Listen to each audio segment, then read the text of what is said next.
Hello and welcome to our broadcast. We're glad you could join us this morning. If you'd like to get a copy of the bulletin for today's service, just go to ChristFellowshipChurchDL.org and you can view a copy online. If you'd like to join us some Sunday morning, services start at 10 a.m. with Bible study before at 9. The church is located at 600 4th Street, just off a block of Main Street in downtown Deer Lodge. We always love having and meeting new people. Our service will begin shortly.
Hello and welcome to our broadcast. We're glad you could join us this morning. If you'd like to get a copy of the bulletin for today's service, just go to ChristFellowshipChurchDL.org and you can view a copy online. If you'd like to join us some Sunday morning, services start at 10 a.m. with Bible study before at 9. The church is located at 600 4th Street, just off a block of Main Street in downtown Deer Lodge. We always love having and meeting new people. Our service will begin shortly.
Hello and welcome to our broadcast. We're glad you could join us this morning. If you'd like to get a copy of the bulletin for today's service, just go.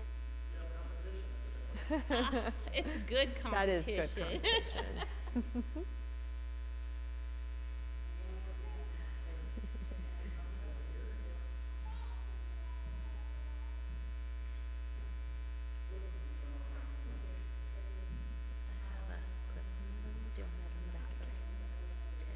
Oh yeah, it doesn't. That's good.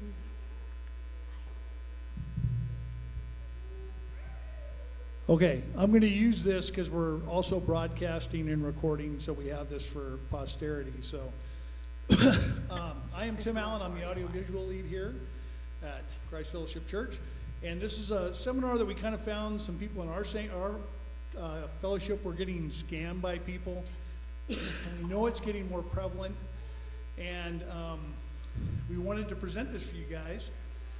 Just one stat that I think is really interesting that's kind of mind-blowing when you think about it, but from the numbers that I pulled just today, there's about $12.5 billion in identity theft and frauds that go on every year. That's 75% of the budget of this state. That's a lot of scams. So we have some people here today who we want to have speak to you. First, we're going to have Rachel Lowett. She's from the State Auditor's Office and the Commission on Insurance and Securities. And then we have Captain Austin McHugh, who's going to talk to you from a more local perspective about some of those things. So if you're watching online, just one other note, we're having a little bit of problem with our camera sometimes, so please watch it. We're also making a secondary recording, so hopefully that will help. But please stay with us. If you see that the frame freezes or something, the sound should be good, so we'll keep broadcasting and I'll keep working through it. So without any further ado, Miss Rachel Lowett.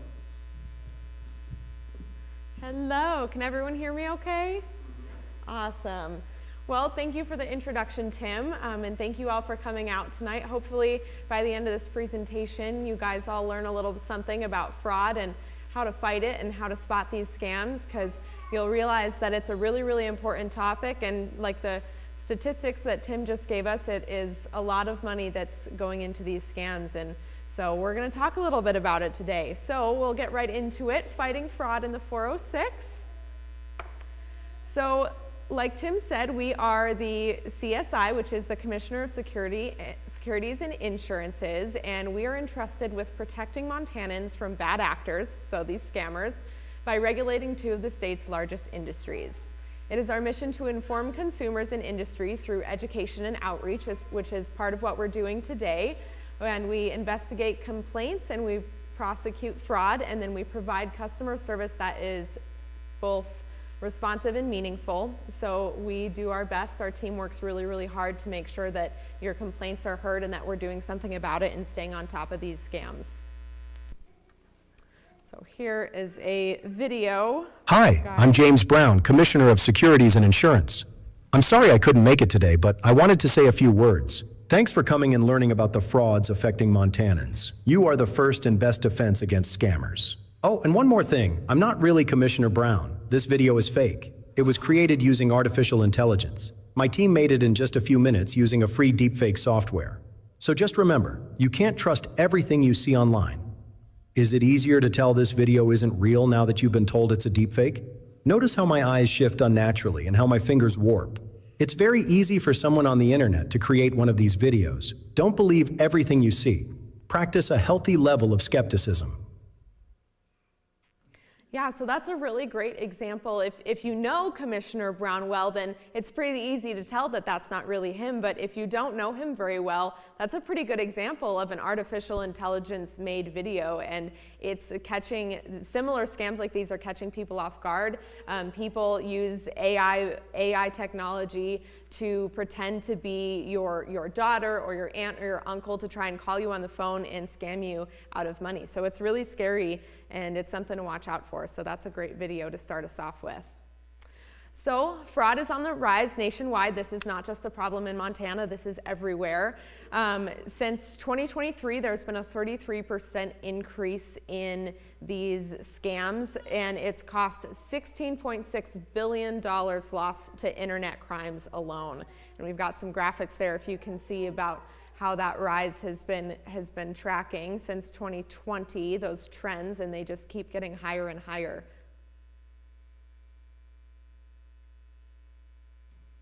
Another good graphic there. The costliest crimes. So the cost of investment scams in 2024 was $6.6 billion nationwide, $11.4 million of that in Montana alone. So the CSI is responsible for making those investigations on fraud and prosecuting these criminals. So this slide just explains how professional these scams have gotten. And so these scam artists have made a career out of this. They have found ways to make these scams professional and make a real business out of them. And they are professionals at this. This is what they are skilled in. And so we want to remind everyone not to be ashamed of getting scammed and your friends and family getting scammed, because these people are really, really good, and it's really easy to fall into their traps. So it's like Amazon for criminals, and so this has become an overnight success, and it's extremely easy for them to get into your pocket. This is an example. So basically with these scam artists, they are in real facilities now. So it's not just someone hiding in their room behind a computer screen. They are actually creating these businesses that are physical. And a lot of these are in different countries, but it's happening here too, and they're calling all over the world. And so this is an example between February of 2022 and January of 2025 in an area that infrastructure right there is just solely scams. And same in this one. This is another good example of how they're physically building this out. And so this is a big business. This is a multi-billion-dollar industry, and they're taking your money and stealing it. So this is just some charts about complaints by age group. And so what we see most of is these scams are happening to people over the age of 60. But you can see with these statistics that it's happening in all ages from under 20 to over 60. And what I find really interesting, I'm 21, and so in kind of my age bracket, I'm seeing a lot of these glamorous jobs being advertised online. These scammers come across online and they say, here's a way to make 10 grand in a month by only working 2 hours a day or 5 hours a week, and sign up for my program and pay for this training and I'll show you how. And so that's a really, really common scam that I'm starting to see that people in like late teens, early 20s to even late 20s are falling for, and it's happened to a couple of people that I know personally, so it's really scary. But our elderly generations just tend to be a bit more vulnerable because fortunately for younger generations, we're a little bit more familiar with this AI technology. We're a little bit more familiar with just tech in general and computer savvy, whereas the elderly generations just simply don't have as much of a grasp on that. And so it's easier for them to be vulnerable, which is super scary. So some ways to spot if you're being scammed is your scammer is going to pretend to be someone that you trust. They're going to try and build a rapport and a relationship with you. So that's one thing to look for, one clue. And there's going to be some sort of problem to be solved or prize to be gained. Same thing like these glamorous job offers, there's a prize to be gained. So they make it really enticing to either offer you something or to solve a problem. And so we see these scammers pretending to be banks. FBI is saying that you're in trouble and you have to act immediately and fast. So that leads us to our next thing, which is pressured to get you to act immediately. So they fearmonger you into acting fast, and it's a way to kind of mess with your critical thinking. And then they usually have you pay in a very unusual way, which is something that we'll get into a little bit later. So cryptocurrency scams, this is huge along with the artificial intelligence. So you can see on this slide, $9.3 billion was lost to cryptocurrency fund in 2024. So this includes both the crypto investments, which was $5.8 billion of that, crypto ATMs, which was $246.7 million, extortion being $33.5 million, and there's some other crypto-related crimes as well. So crypto ATMs, also known as Bitcoin ATMs, there's a lot of good information to know about this, and we'll show you guys another video that really helps you grasp the severity of what's going on here. So the scariest part of the Bitcoin scams is that these payments are final. Once you deposit cash into these Bitcoin ATMs or these BTMs, that's final, that's it. There's not a lot that law enforcement can do to help you get out of that, so that's really scary. So some things to spot for these Bitcoin scams is that government agencies, jails, and utilities will never ever request payments through Bitcoin or cryptocurrency. Scammers do. You're never going to get a call from your bank or from a court system or anything like that that's going to request that you pay a fine or a fee of some sort in cryptocurrency. And also be wary of online friends that ask you to send them cryptocurrency because it's usually a scam. So like we talked about, this is a nationwide issue, and so in two examples on this slide is in Iowa, they found that 98.16% of money that was deposited through a Bitcoin ATM was a scam. That's almost every single transaction, almost near, was a scam that's going on in these BTMs. And so the rule of thumb really here is just to stay away from cryptocurrency and these Bitcoin ATMs at all costs. So an investigation by the Iowa Attorney General's office found that most scams were victims were the age over 60. And so like we talked about, the older generations are typically the most vulnerable in these cases. And the vast majority of these transactions were scams. And then there was another investigation in DC where 93% of all of these Athena, which is the most popular brand of BTMs, were the result of scams. And in that study, they found that the victim's median age was 71. So kind of that same category. So this is a real-life example of a cryptocurrency scam that happened right here in Montana. This was in Bozeman.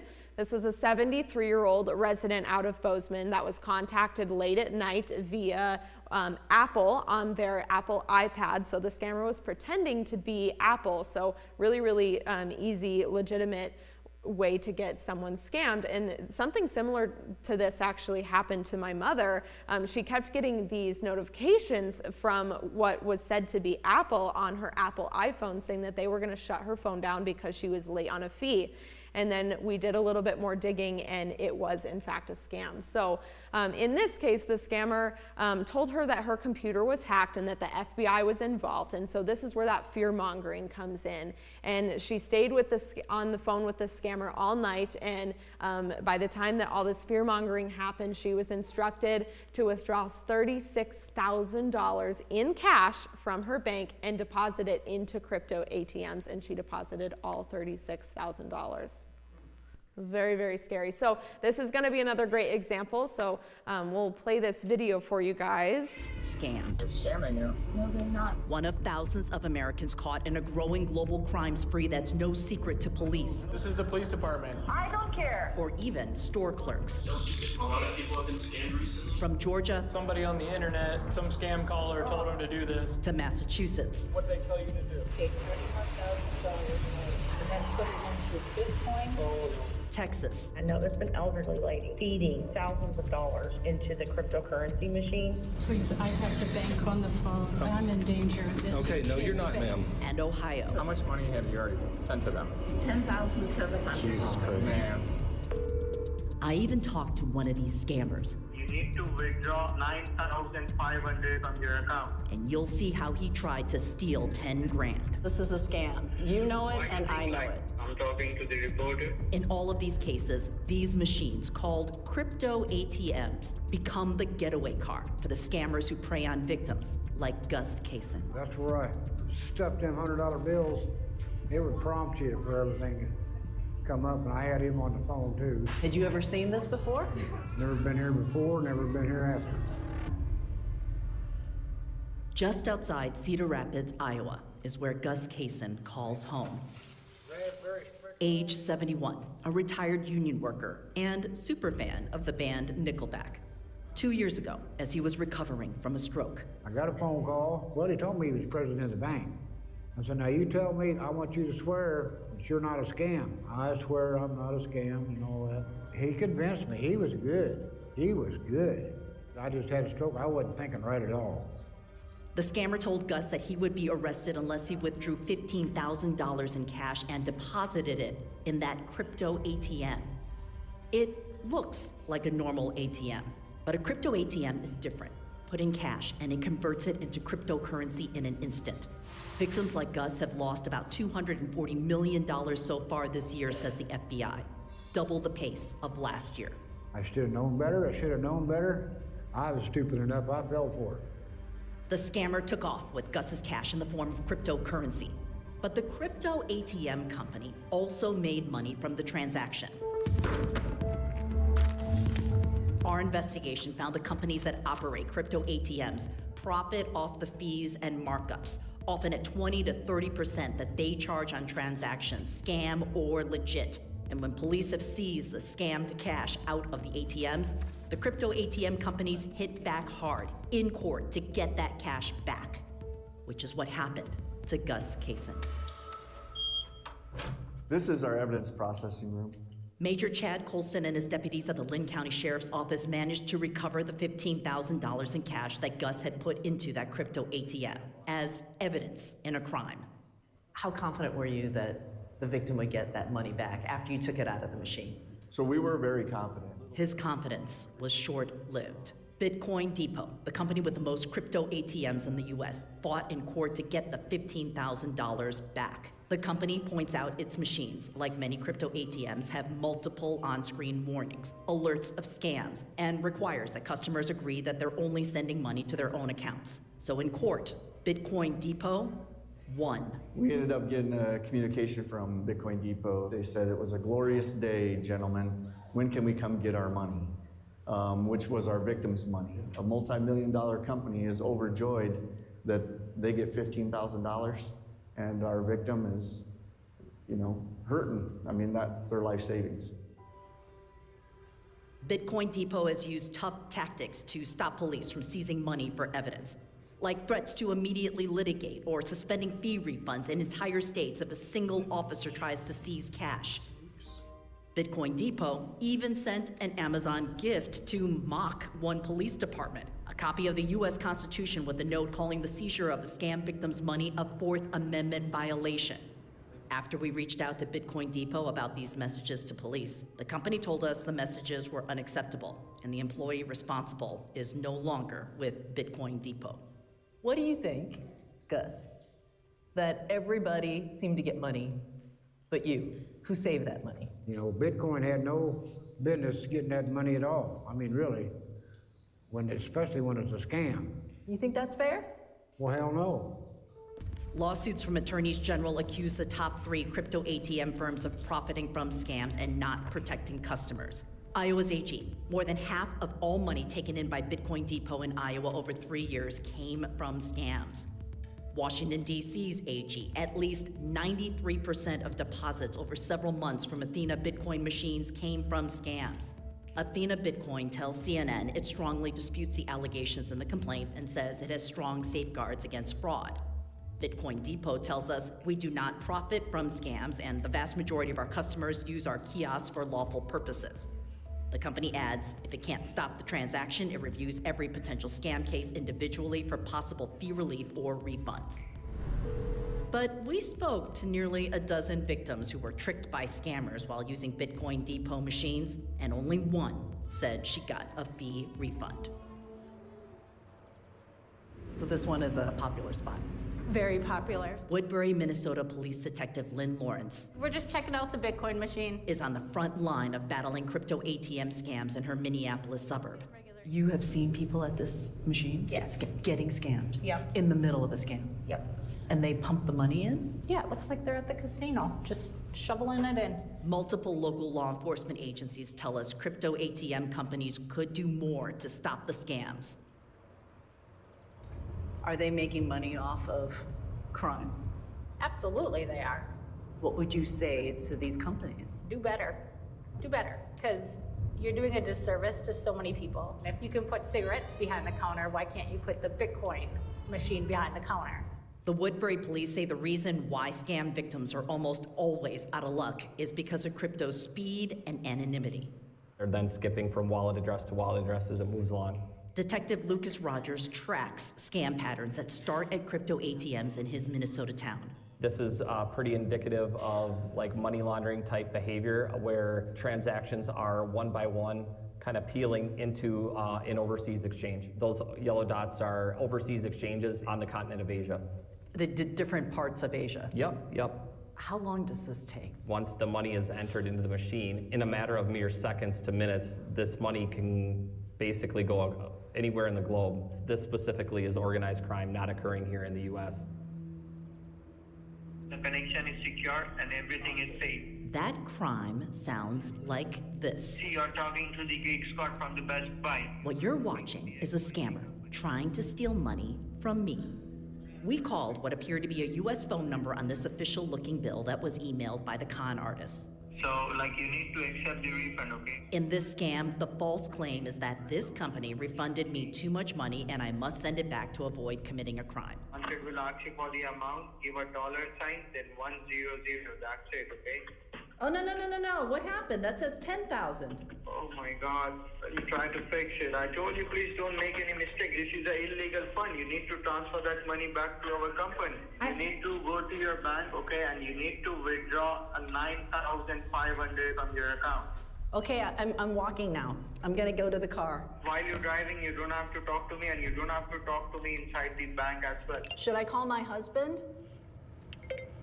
No, you don't have to do anything, okay? Just withdraw $9,500.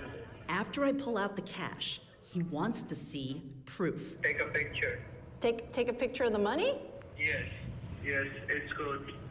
The scammer tells me where to go to find the nearest machine to deposit the money. Now search for Bitcoin Depot. There will be a yellow colored ATM machine. A yellow colored ATM machine. Open up the camera. You need to deposit that cash. I'm not gonna put the money into the machine. Why? Because this is a scam. You know it and I know it. Why you think like that? You are talking to a reporter from CNN. Oh, I'm talking to the reporter? From CNN. How much crypto money are you transferring through various electronic wallets? Like a couple of $1 million in a month. Do you care about these people you're scamming? Yes, I do care. You do care? Yes. Because a lot of people are losing their life savings, elderly people who fall for this. Oh, okay. I'm sorry for that. Why do you keep doing it?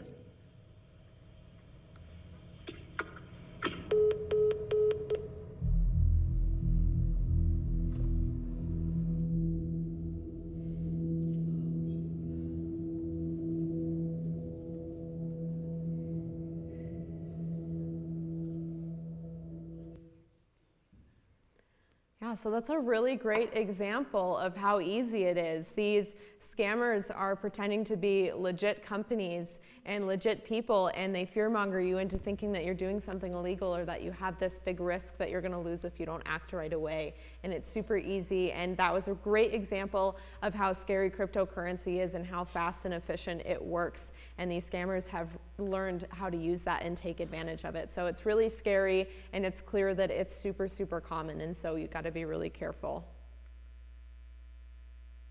So pig butchering schemes. This is kind of an unexpected message via text, dating app, or on social media. And then there's this ongoing communication allowing the scammer to build that trust and rapport with you over time, which is kind of similar to like a romance scam, which we'll get into.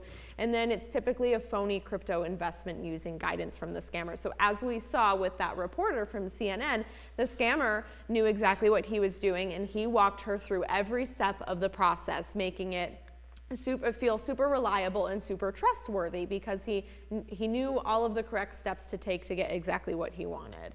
In 2024, Montanans reported losing $11 million to cryptocurrency scams. So romance scams is what we're going to get into next, and these are also extremely common. So this is an online relationship that builds over time. Typically the scammer, one easy way to spot this is the scammer will never be able to meet up with you in person. It's a completely virtual, online, or over the phone relationship. Oftentimes it is catfishing, where the person is sending images of someone that you think they are when that's not at all who is behind the phone. And sometimes these are over a couple months or a couple years, and then once that rapport and relationship builds, what we see happening is the scammer requests money for very personal needs like hospital bills, plane tickets, bills, etc. And so in 2024, Montanans reported losing $2.4 million to romance scams, which was a 59% increase from 2023. And this is so common. My mother is a caregiver for in an elderly facility, and she's watched multiple romance scams happen over the course of several years. She was caretaking for an elderly gentleman who was involved in this romance scam for almost 4 years, and he was convinced that it was legit, and she finally got caught, and it was a really bad deal, and he lost a lot of his life savings, and it was really, really unfortunate. So another good example of this in southwest Montana, a 60-plus-year-old Montana resident met a quote-unquote girlfriend on a dating website online and had an online relationship with this person for 6 years. They never met in person. They always talked over the phone, and this gentleman sent approximately $4 million in wire transfers over the course of those 6 years. $4 million. That was his entire life savings, and most people don't even have near that, and so they're just draining these bank accounts, and it's really scary. Look at these phones. The floor is just littered with SIM cards. We're in Myanmar, only weeks after rebel fighters took control of a cyber scam center near the border with Thailand. For years, Chinese criminals have used ordinary office spaces like this in the middle of the jungle to target Americans in elaborate online fraud. Okay, here we are, the nerve center of this multi-billion-dollar industry that is scamming people all across the world. More than 3,000 people from dozens of countries were once employed here, joining an industry that has proliferated during Myanmar's civil war. There's just row after row of monitors. Looks just like a normal office park. This is all evidence of scamming. Many of the workers fled, leaving behind documents and records detailing the scams. This looks like a receipt. There were also piles of electronic equipment, the main tools of their trade. Here are AT&T SIM cards, so you can just pretend that you're calling from the United States. The scammers would act like potential love interests and send messages to their targets on social media. They would target lonely hearts in the United States and pretend to be beautiful young Asian women who were interested in just making a connection with somebody. As their relationships with their victims grew closer, the scammers would then move the conversation to a video call. This is a video call room, and you can see that they've got like a fake background, and they've got fake flowers, some books. This looks like a book, but it's actually just a box. When victims would send in large amounts of money, the scammers would celebrate. When you make $5,000, you hit the gong, and then when you make $50,000, you hit this very large drum. And in between is the god of wealth. Jesus Christ, it's close. Our visit was punctuated by the thud of mortar rounds that forced us to seek cover. Hurry. But many of the Chinese workers still living in the complex seemed unfazed about being in the middle of a war zone. Hey, 你好，你们吃什么样的菜? We tried to speak to some of them during our visit to the compound. These are the scammers who are not willing to leave. Some said they were lured by fake job offers and forced to work in the scam industry. If they go home to China, they said, they'll likely be arrested. So for now, their best hope is to find another job here in war-torn Myanmar.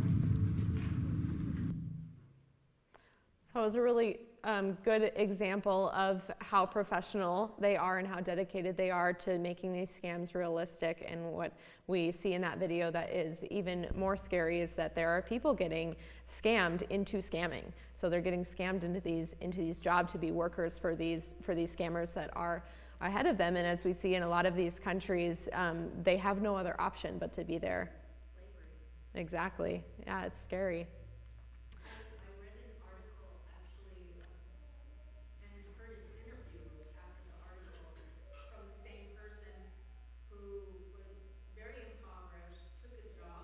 Was enticed to come to a center and ended up working there for years, trying to pay off the debt from coming there. Yeah.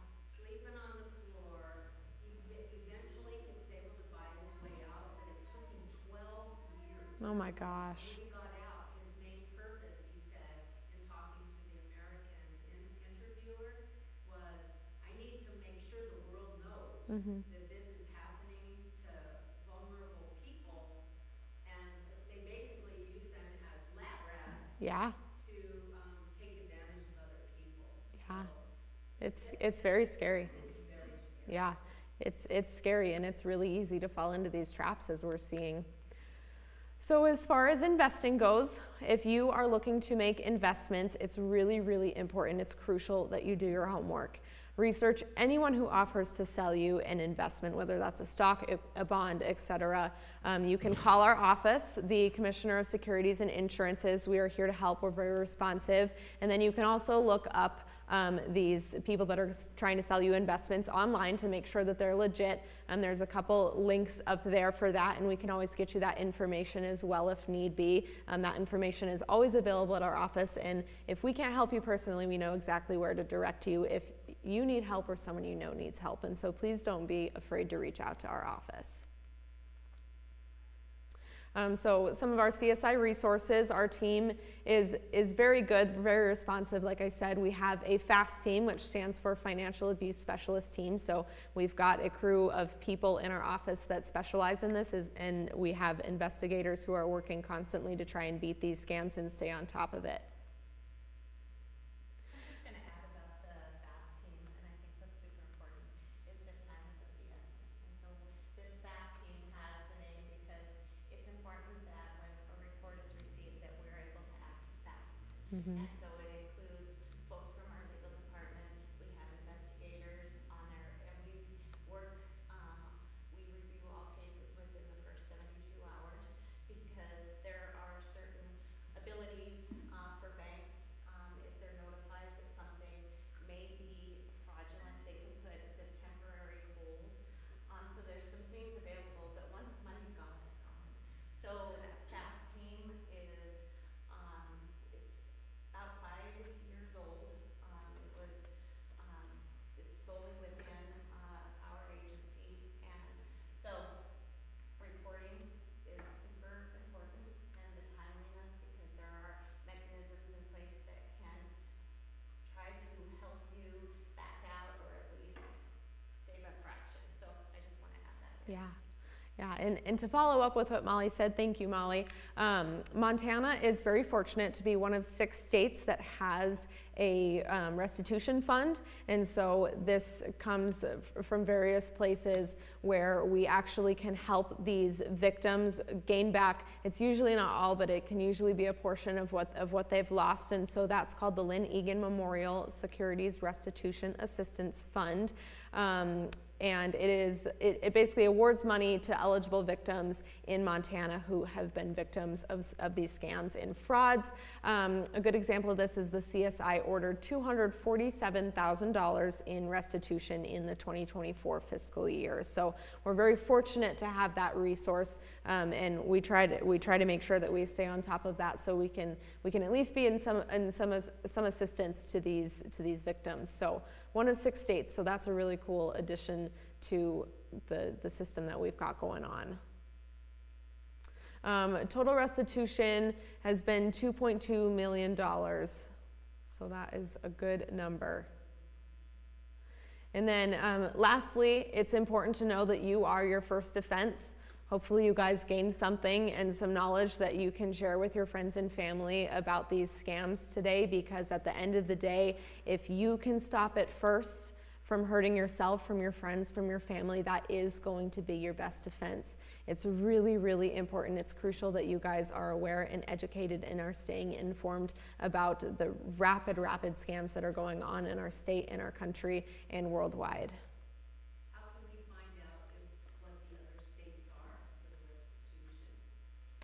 I think an easy Google search should answer that for you. I think it might be in our slide notes actually, but yeah, some of the back east, we're kind of it out here.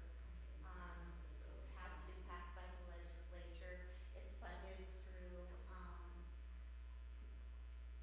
when there's certain fines and fees alleged against certain agencies, not necessarily fraud related, just any type, a certain portion of that funds that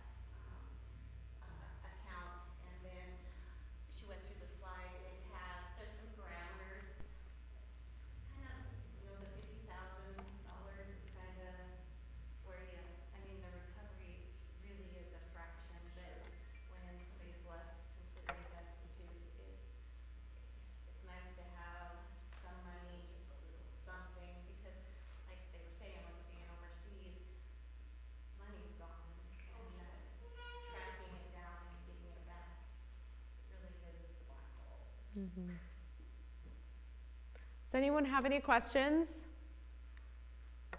Yeah. So, what do you do if you have, my father is in the middle of a scam right now. Okay. He doesn't know it. And he doesn't realize it, he doesn't want to admit it. And so what else do you have for somebody who is in that type of situation and you see it happen? Is it like a relationship scam, like a romance scam? It's kind of half that. He got some settlement money from a thing that he was going through, and I think they found out about it, and so they started kind of sending it.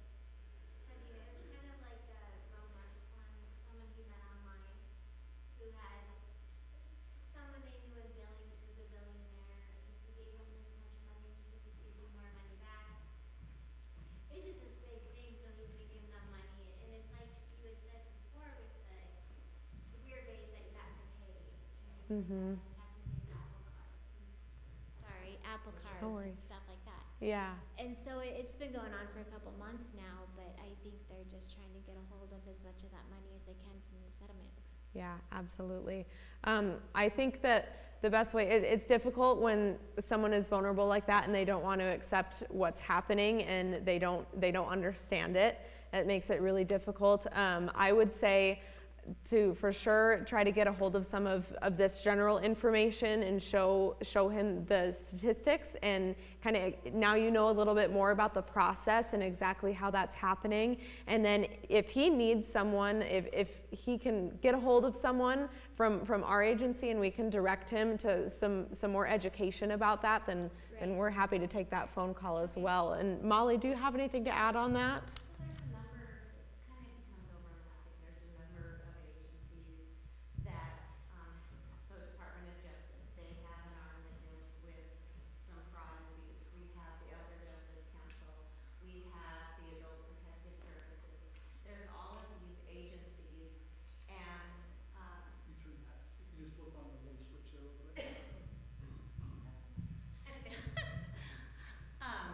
So go to our website or give us a call and you can ask for the securities team. If you go onto our website, there's a fast team, because what I don't want to do is just refer you, go research it yourself. That's not the idea, but I want to make sure there are some good resources out there. And especially when I'm guessing he's an older gentleman.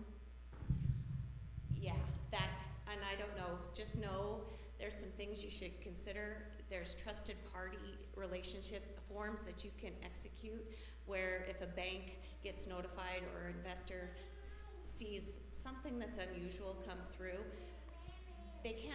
you don't lose any rights. They have no control over your money, but when you have this trusted party, it allows them, say like if I was my mother's trusted party, they would call me and say, oh my gosh, I don't know why your mom is buying a Lamborghini, she's 80, I just don't think it's a good idea. And I'd be like, oh. And so it's just somebody that is that second resource that's close. Sometimes it's family, sometimes it's a friend, but just somebody that is that trusted party to, because what often happens, I mean, it's embarrassment, it's shame. How could this happen to me? And when she talks about all of those tactics that they use, if you go back just to the biological makeup, the minute you're feeling rushed, you're in fear, you're in trouble, oh my gosh, I'm gonna lose everything, they're telling me they're gonna take my house, that front lobe of your brain goes offline. So all of a sudden, that logical reasoning is gone. And they do that on purpose. I mean, when we talk about the professionalism, how they are making this a true profession of scamming people, I mean, they do all of these things. It's like, well, why are you doing that? And so, like, we've had some cases that I've heard of recently, even in Helena, and they're affluent individuals. These folks are, so there is no shame. I would think being quiet, ask questions. I don't know if you guys probably do know, but you had an individual in this little valley that lost her entire savings, $240,000. started out with weird charges on Amazon. She's a big advocate and speaks to a lot of individuals in the AARP space. It went from being you got some weird charges on your Amazon account. It quickly went, it was so bizarre. So when we talk about them being professional, they like have this little book I'm sure they just flip to. And it all of a sudden went to, well, we're gonna have to deposit your money in the US Department of Treasury because I think you might be kind of sketch. And then all of a sudden, they're bringing in this idea that it is dealing with, drugs and trafficking and all of these things. And the sad thing is, she was very smart and she did all the right things. She asked for copies of badges. They would give it to her. I want to see this. I want to talk to you. She did all the right things and total paralysis because of fear. And just as a side note, because I think this is super important and how cagey they are. I mean, we've been working with financial institutions and banks because these folks will come in.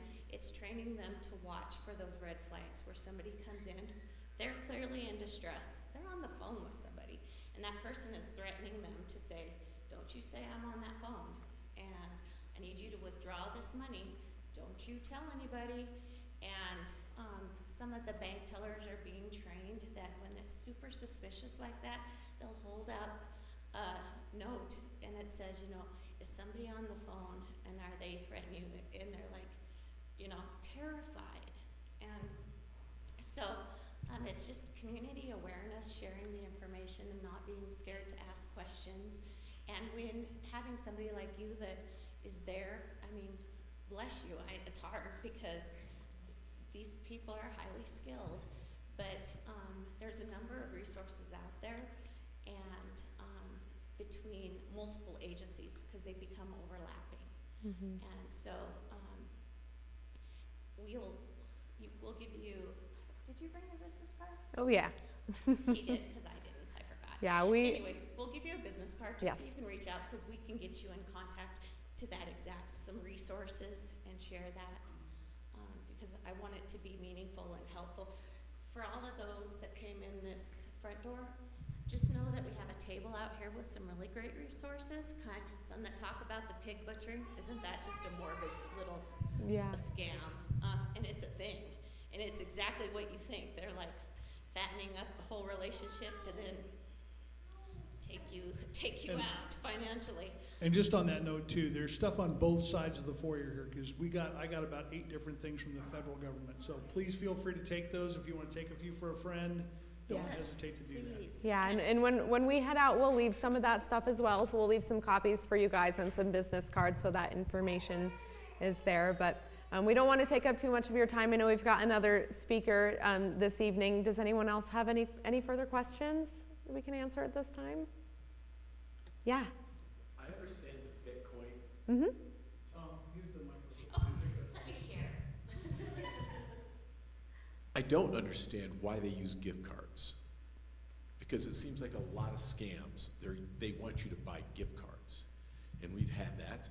And I'm trying to figure out what's the point of using a gift card? It seems like that would make it difficult for them It's because it's not as easy to trace, essentially. It's not as easy to track. And so like Apple gift cards and Visa gift cards, super, super common in these scams because they're just simply, it's easier to get away with that because it's kind of like a pre-purchase thing and then it travels through those hands and then it's just not as easy to track as a credit card where the victim can shut it off, or a bank where these banks are catching on to these scams, and so it's getting kind of pinged now when you go through a bank. And so that's why a lot of these different sources of odd money transfers is why they do that, is because they're trying to find different ways. Like cryptocurrency is a good example because once the money's in there, it's gone. It's literally transferred into a different currency from the US dollar.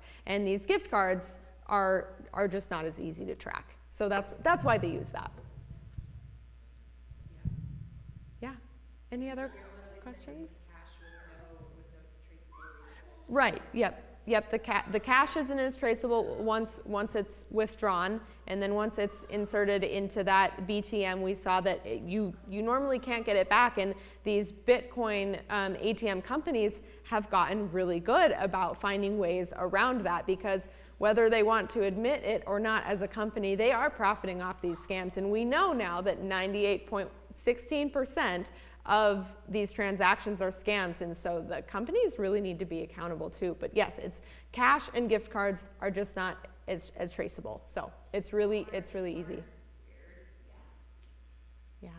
Well, I worked at a bank and it's been a few years, but what had happened, and it happened down south, is that many, not just one customer, but many customers got hit, and they were all gift cards that were purchased at a Target through the same line, same person. So you know they were all involved in it somehow. But, I mean, the president of the bank called and talked to the guy, the manager, and he said, we can't do anything about it. And he said, well, that guy, if he has 5 people buying all these gift cards, is involved in it too. Yep, absolutely. And, and so, I mean, but it was weird, Yeah.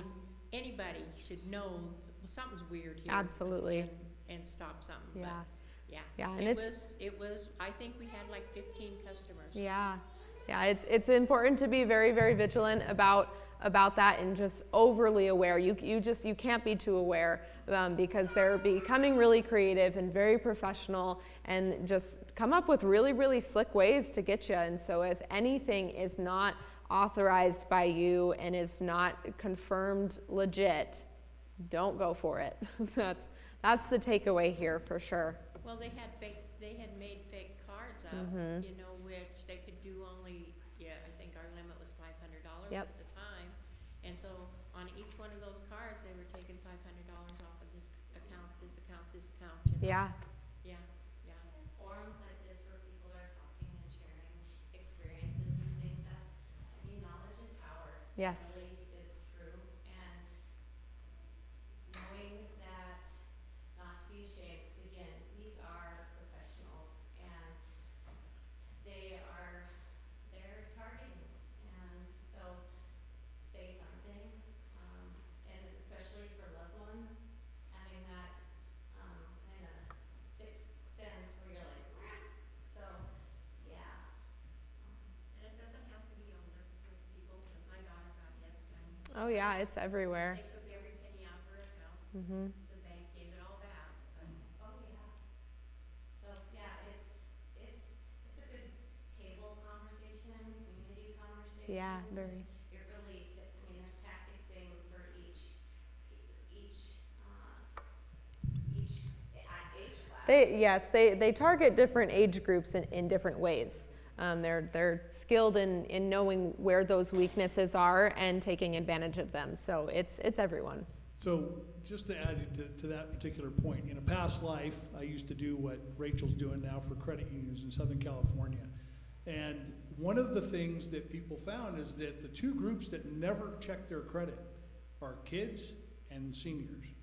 Because the kids aren't buying because they're too young, they're like 10 and 12, and seniors are pretty much done buying stuff, so they don't check their credit a lot. And I did one seminar where a girl came in and told me, I think she was about Rachel's age, and she said when she turned 16, she had all the money, she had the down payment for a car, she was all good to go, she had this special car she wanted to get, and she went to get a loan, and her identity had been compromised 15 years earlier when she was 1 year old. They nailed her and used her name and used her social security number and everything that her parents had got for her, and her credit was toast. And it took her years to rebuild that. So just checking your credit up periodically. If you have, if you have a credit monitoring app or something like that lets you check it periodically, and it's also kind of fun. Every once in a while you get a message, oh, it went up 2 points. I did something good. But Aaron. Yeah.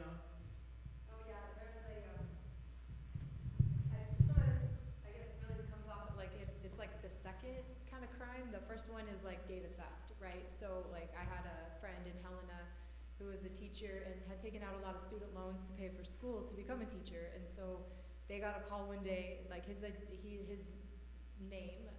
had, you know, and phone number was stolen. So the scammer called him and threatened that his, you know, student loan payments were in default. And even though he had been making regular, there was just enough fear, because maybe one time he had missed a payment, and you know, they don't know, they just go for it, right? Maybe they stole some history too, who knows? But they preyed upon him for several phone calls over a week until he caved. And so yeah, it can happen to a 40-year-old, just because they have a fear about like debt. You know, it can be really simple.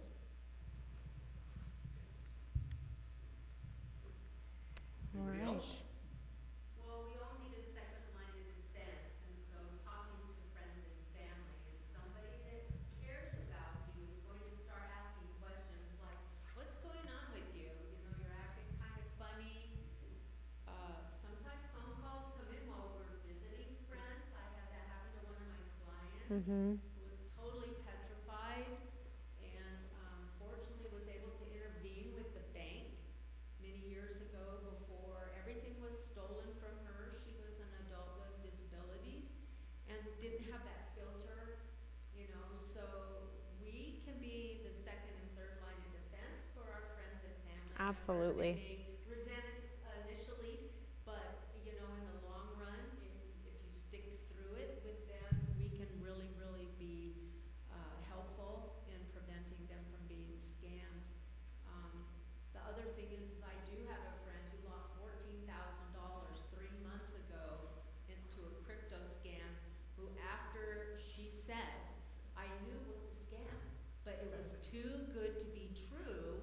I was gonna make so much money, and $14,000 just in a minute was gone. They had just moved to Oregon from Texas, nothing. And because they were in between setting up banking and everything, they had no real resources. So that's why I was asking other states. It's too late for them. However, had I known about, you know, something like this for them, but they didn't talk about it until the day after it happened. Yeah. And that's when they talked about it. Yeah. Yeah, using your friends and your families as a resource is very important. And then, you know, states across the nation have these resources. Regardless, there's always someone that you can call. So don't hesitate to reach out if you or someone you know is the victim of a fraud or is vulnerable. That's how we can stop this together. So it's very important. So thank you for adding that. Anybody else? I would just add, in just closing, like we shared, it's people that are affluent, they're educated, they're all ages, and I think when you hear the stories, that shock factor kicks in. Oh my gosh, that would never happen to me. The sad thing is that almost sets you up, because we all are learning. Just know, be so skeptical. Question everything. I mean, I don't know how many toll bridges fees I've been getting as of late. I'm like, we have a toll bridge? There's a guy on YouTube named Sergeant Curtis who does a lot of these, he evaluates traffic stops. And he says the one thing you got to do, he says, is you believe none of what you hear and half of what you see. Yep. So I think we all get, oh, that couldn't happen. No, it happens that easily, and they are shystery. I just made that word up. All right. All right. All right. Thank you for coming. Austin, this is Captain Austin McHugh, and tell you what, Austin, what I kind of want to do here is kind of maybe interview you a little bit to kind of ask you some questions. So, you know, we've had this stuff going on locally. So if somebody gets that locally, what should they do to you, and what goes on from there?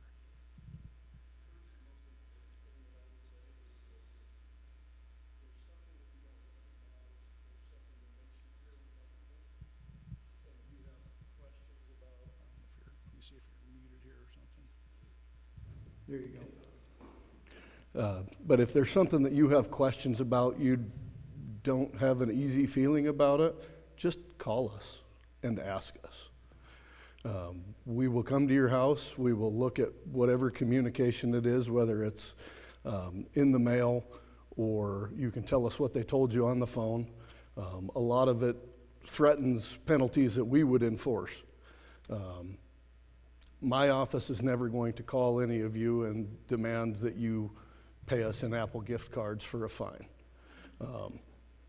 So And that it happens. It happens in jurisdictions. It happens. The scammers do that. Another way that, guys, we're terrible. Okay, one of my best friends, he's considerably older than me, fell for one of these, realized what he had done, and ended up paying an additional $70,000 so that he didn't have to tell anybody, just to make it stop. And of course it didn't stop until he finally came out and said, hey, I screwed up. We got to swallow our pride, fellas, and just say, somebody got one over on me and I need your help stopping the bleeding. Once, cryptocurrency, like they said, that money's gone instantly. Bank transactions, sometimes there's some stuff that we can do to get those reversed or to get those stopped prior to the transaction being completed. We've had some success with that. But the thing that I would stress the most is just give us a call, ask. We're all more than willing to come, chat with you, educate you on what we can. And, if it's from the Greeley Police Department in Colorado and it's Officer so-and-so, we'll go back to our office and call, do you have an officer by this name? We have access to a database that has all of the numbers for law enforcement agencies throughout the U.S., and we're able to call there and say, hey, this is who I am. Do you have an officer there by this name?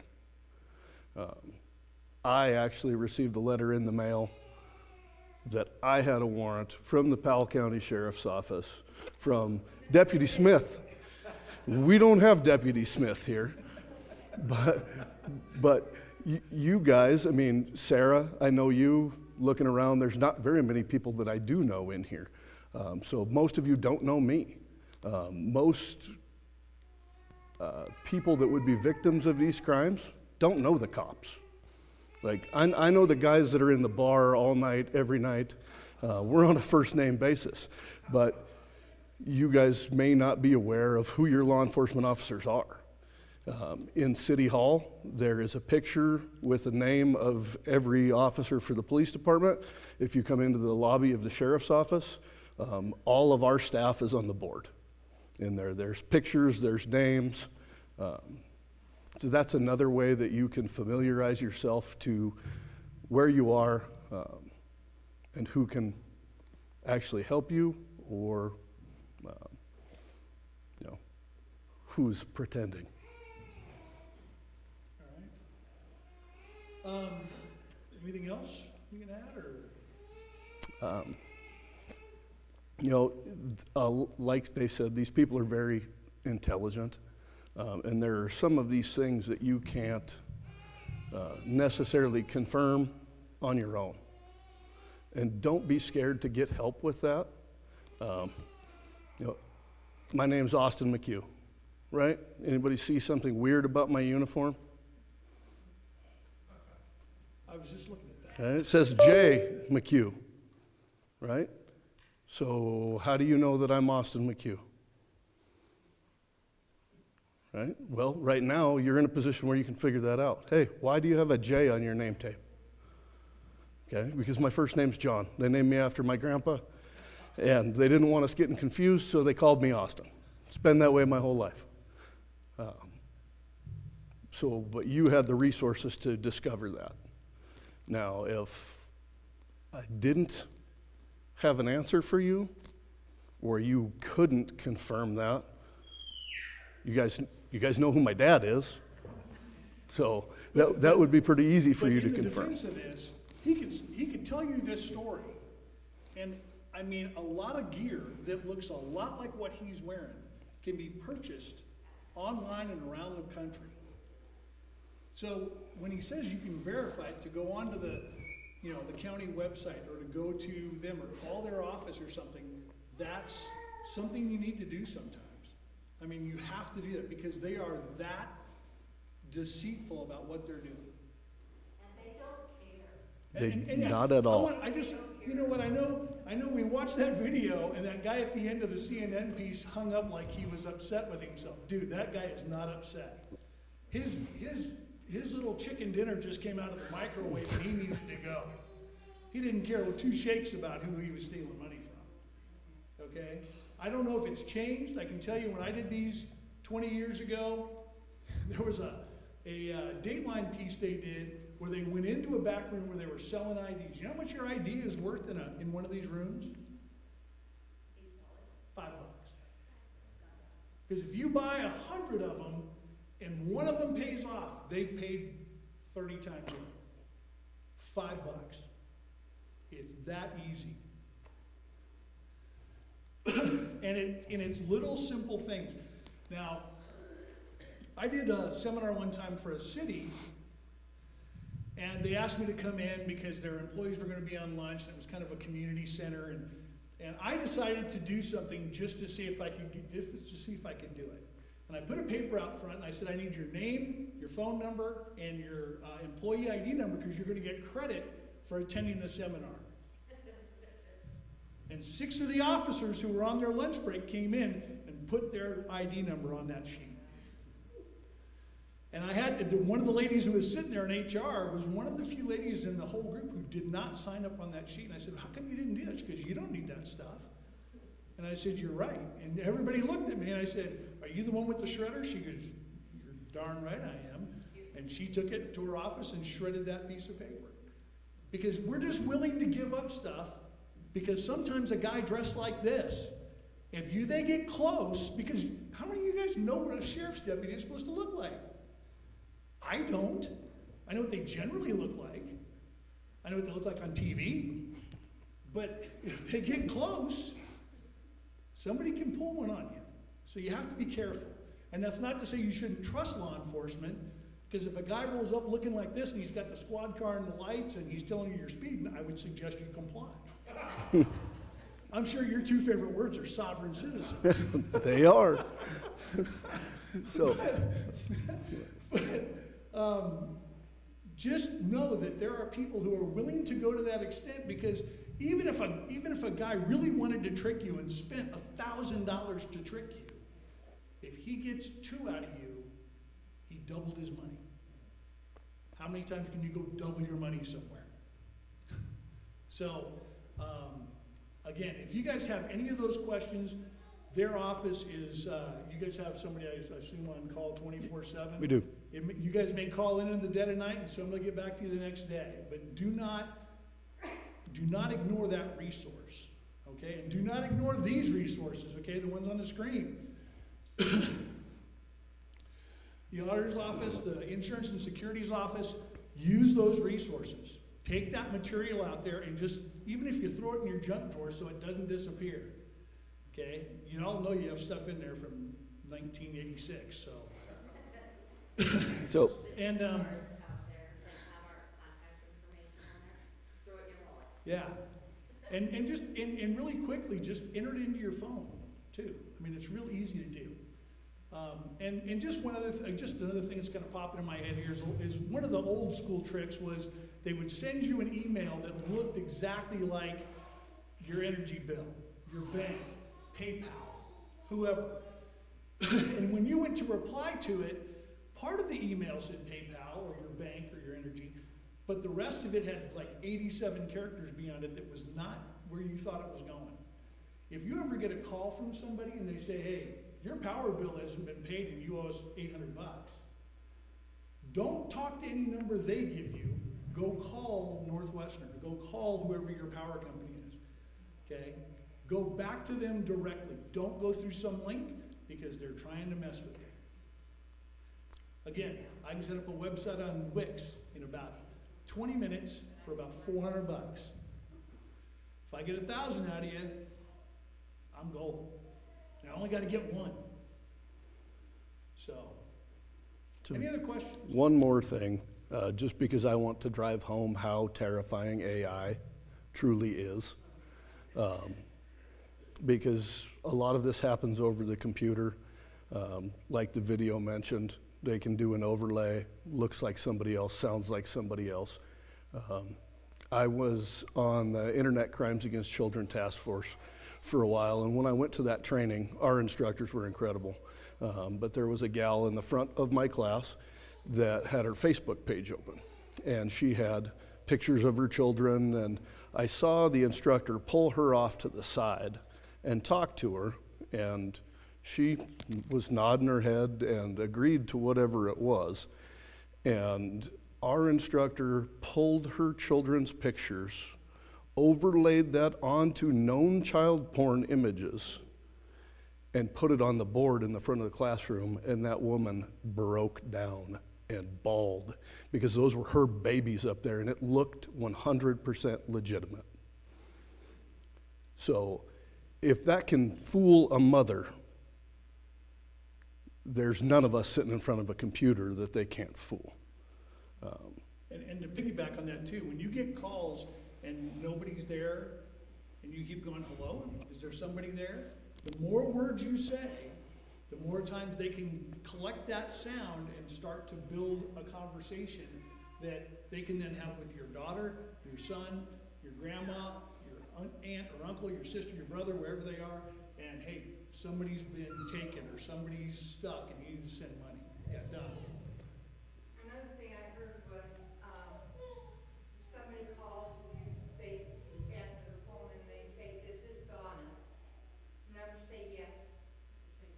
Because then they have your permission in your voice.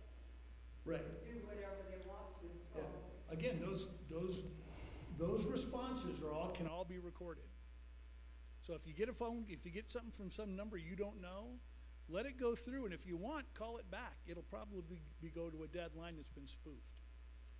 It probably wasn't made from in Montana or wherever. So.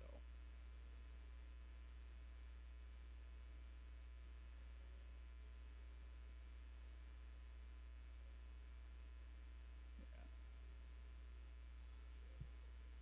All right. Anything else, Austin? All right.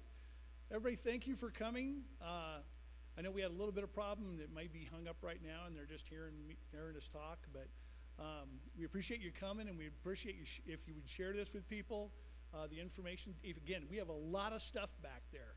Like all of my stuff, there's 100 of each one. So if you want to take 4 or 5 and give them to family members or give them to whoever, please do. Okay? Please do. All right? Thank you very much for coming tonight. We appreciate it.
Hello and welcome to our broadcast. We're glad you could join us this morning. If you'd